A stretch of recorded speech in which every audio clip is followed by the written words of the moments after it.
यहाँ तक तो हमारे पास जितने भी हम लोगों ने बैटल्स पढ़े, ये हमारे पास क्या थी, प्री खालसा बैटल, यानी कि खालसा से खालसा की स्थापना से पहले के जितने बैटल्स थे वो हमने पढ़े।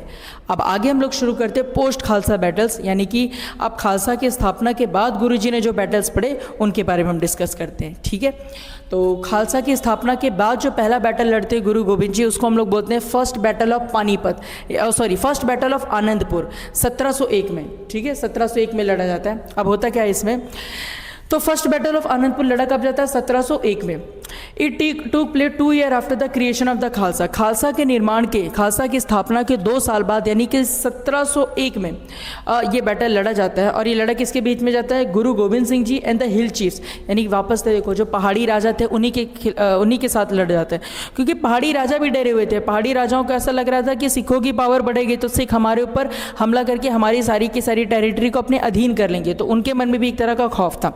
लेकिन ओवरऑल देखो, ये लोग जिस डर के कारण ये लोग रजिस्ट करें गुरु गोविंद साहब का, वो डर इनका नाजायज था। क्योंकि देखो सिख अपनी पावर को बढ़ा रहे थे, सिख टेरिटरीज पे कंट्रोल कर रहे थे, मगर सिखों का कोई भी ऐसा ये मकसद नहीं था कि हमें रूल करना है, हमें पावर लेनी है, ठीक है, हमें भी लोगों का शोषण करना है। नहीं, उन्हें पावर चाहिए थी ताकि इतने पावरफुल साम्राज्य जो स्थापित करके मुगल्स खड़े हो गए ना, इनको किसी तरीके से रोका जाए। और उनको रोकने के लिए पावर का होना, सेना का होना, सब कुछ बहुत ज़रूरी था।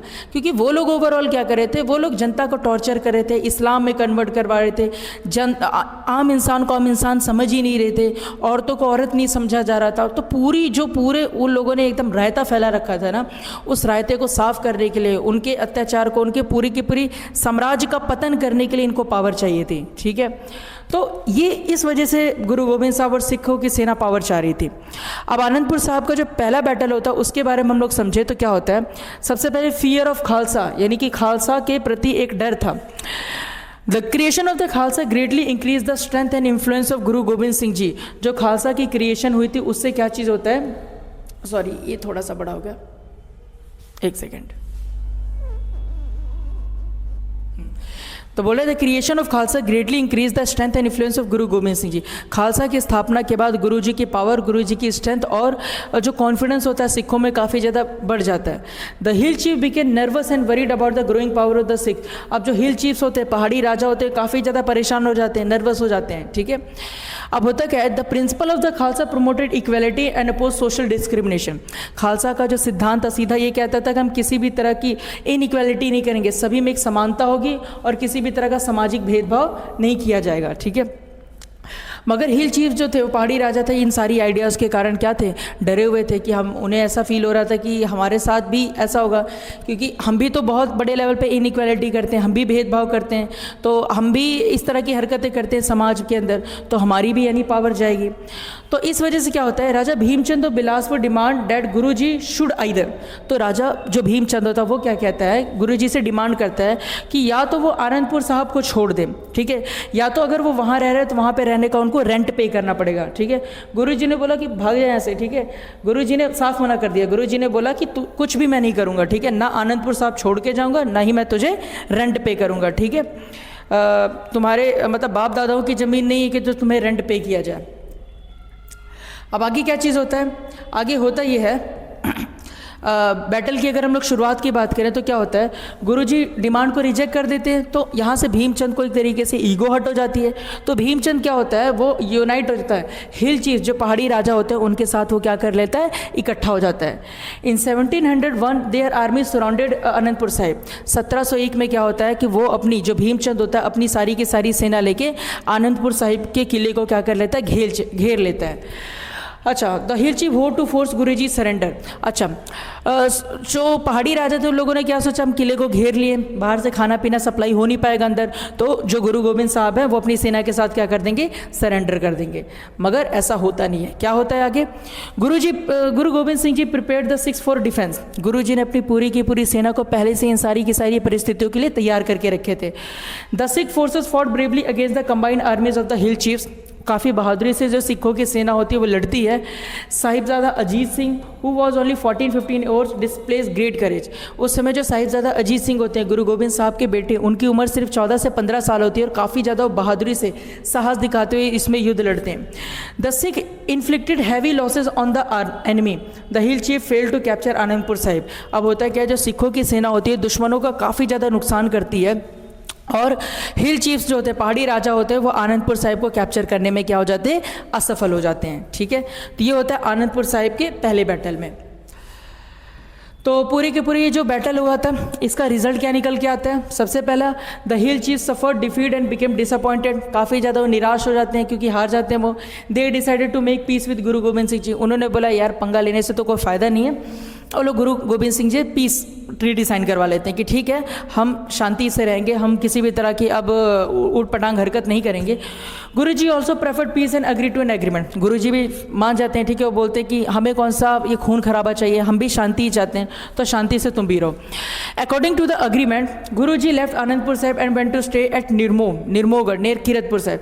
अब एग्रीमेंट के तहत क्या होता है, गुरु गोबिंद सिंह जी वो आनंदपुर साहिब को छोड़ देते हैं और वहाँ से कहाँ चले जाते हैं, निर्मो चले जाते हैं, जिसको निर्मोगढ़ भी कहा जाता है, और ये कहाँ पे, किरतपुर साहिब में। तो गुरु जी यहाँ से चले जाते हैं। अब इस पूरे के पूरे बैटल की अगर हम इंपॉर्टेंस की बात करें तो क्या निकल के आता है, it was the first major battle of the post Khalsa period.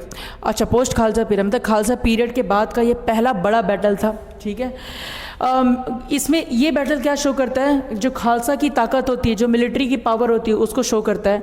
Sahibzada Ajit Singh की ब्रेवरी के लिए ये याद रखा जाता है और हिल चीफ्स को रियलाइज़ हो जाता है कि गुरु जी को डिफीट करना इतना ज़्यादा आसान नहीं है। ठीक है, ये चीज़ होता है। तो चलो, अब जाहिर सी बात है जो मुगल्स हैं, जो पहाड़ी राजा, वो मानने वाले तो है नहीं, लगातार अटैक पर अटैक करेंगे। ठीक है, क्योंकि नीयत ही ऐसी है ना कि जो जब मन के अंदर ही जब खोट होता है तो आप अपने आप को बाहर से कैसा भी दर्शाने की कोशिश कर लो, आप बाहर अपना रूप ज़रूर परिवर्तन कर सकते हो, लेकिन भीतर से आप वैसे काले के काले ही रहोगे। तो मुगलों के साथ और पहाड़ी राजाओं के साथ ऐसा ही कुछ था। अब आगे समझते हैं, अब आगे क्या चीज़ होता है। अगला जो बैटल होता है, बैटल ऑफ निर्मो, इसके बारे में हम लोग समझते हैं अब। ठीक है, तो जो बैटल ऑफ निर्मो के बारे में समझते हैं, तो बैटल ऑफ निर्मो सन 1702 में लड़ा जाता है। ठीक है, अब इसमें क्या चीज़ होता है, the battle of Nirmoh was 1702। It was fought between Guru Gobind Singh ji and the combined forces of the hill chiefs and the Mughal army. अब देखो बैटल ऑफ निर्मो के अंदर क्या होता है, पहले तो देखो बैटल ऑफ आनंदपुर फर्स्ट में सिर्फ हिल चीफ्स ही लड़ रहे थे, पहाड़ी राजा ही लड़ रहे थे, मगर बैटल ऑफ निर्मो में क्या होता है, जो पहाड़ी राजा होते हैं वो किसके साथ मिल जाते हैं, मुगलों के साथ मिल जाते हैं। ठीक है, the battle took place at Nirmoh near Kiratpur Sahib. जो युद्ध होता है वो निर्मो में किरतपुर साहिब के पास में शुरू हो जाता है। ठीक है, इसके आगे क्या होता है, अगर बैटल की कोर्सेज की बात करें तो Raja Bhimchand realised that it was becoming difficult to crush the growing power of the Sikh. Raja Bhimchand को अब तक ये एहसास हो चुका था कि सिखों की बढ़ती पावर को हराना और उनको कंट्रोल करना आसान बात नहीं है। Bhimchand sought to help of the Mughal governor against Guruji. तो उसने क्या सोचा, उसने सोचा मुगलों की तो हेल्प लेनी पड़ेगी, इसी वजह से वो मुगलों के गवर्नर से जाके कॉन्टैक्ट करता है। The hill chief and the Mughal army decided to launch a combined attack on Guruji. अब यहाँ से हिल चीफ्स, पहाड़ी राजा और मुगल्स सोचते हैं कि हम लोग कंबाइन अटैक करें, एक साथ मिलकर अटैक करें, किसके ऊपर, सिखों की सेना के ऊपर। इससे क्या चीज़ होता है, अब बैटल की अगर हम बिगिनिंग की बात करें, बैटल की शुरुआत की बात करें तो in the beginning 1702 Bhimchand army and the Mughal army led by the सूबेदार ऑफ सरहिंद अटैक निर्मो। अब होता क्या है, 1702 में भीमचंद की जो आर्मी होती है वो मुगलों की आर्मी के साथ में जाती है, जिनका सूबेदार कौन होता है, सरहिंद का सूबेदार, सरहिंद के सूबेदार के साथ वो लोग निर्मो के ऊपर क्या कर देते हैं, अटैक कर देते हैं। Some Gujjars living near by also help the invading forces. अब जो हमला होने वाला था उसमें कुछ जो गुज्जर वगैरह भी होते हैं आसपास के इलाके के, वो भी हेल्प करते हैं। Guru Gobind Singh ji and the Sikh prepared themselves for war. अब यहाँ पे क्या होता है, गुरु गोबिंद सिंह जी और उनकी सेना इस युद्ध के लिए तैयार हो जाते हैं। ठीक है, बैटल की कोर्स की बात करें तो क्या होता है, the enemy forces attack Guruji camp at Nirmoh. जो दुश्मनों की सेना होती है गुरु गोबिंद सिंह जी के कैंप पर निर्मो में अटैक कर देती है। The six fought bravely against the combined forces. Sikh बहुत बहादुरी से वापस से लड़ते हैं। The battle continued for 1 day and 1 night। एक दिन और एक रात ये युद्ध होता है। Despite being outnumbered the Sikhs remain fearless. क्योंकि देखो सिखों की सेना आउट नंबर्ड हो गई थी, मतलब इनकी संख्या काफ़ी ज़्यादा कम हो गई थी, फिर भी काफ़ी ज़्यादा बहादुरी से लड़ते हैं। ठीक है, Guru ji inspire the Sikh throughout the battle, Guru ji पूरे के पूरे युद्ध में अपने सेना को इंस्पायर करते हैं, ठीक है, प्रेरणा देते हैं, मोटिवेट करते हैं। तो ओवरऑल रिजल्ट क्या निकल के आता है? गुरु गोविंद सिंह जी डिफीटेड द एनिमी फोर्सेस, गुरु गोविंद सिंह जी दुश्मनों को हरा देते हैं यहाँ पर। The hill chiefs and the Mughal army were forced to retreat, मुगलों को और पहाड़ी राजाओं को पीछे हटना पड़ता है। The enemies fled from the battle ground, जो दुश्मन होते हैं वो बैटल ग्राउंड से भाग जाते हैं, ठीक है। अगर इंपॉर्टेंस की बात करें बैटल की, क्या होता है? It prove the bravery and the discipline of the Sikh army, यहाँ पर सिख आर्मी की ब्रेवरी, बहादुरी की और डिसिप्लिन के बारे में पता लगता था कि किस मजबूत माइंडसेट के साथ जो सिखों की सेना होती है वो प्रिपेयर होती है।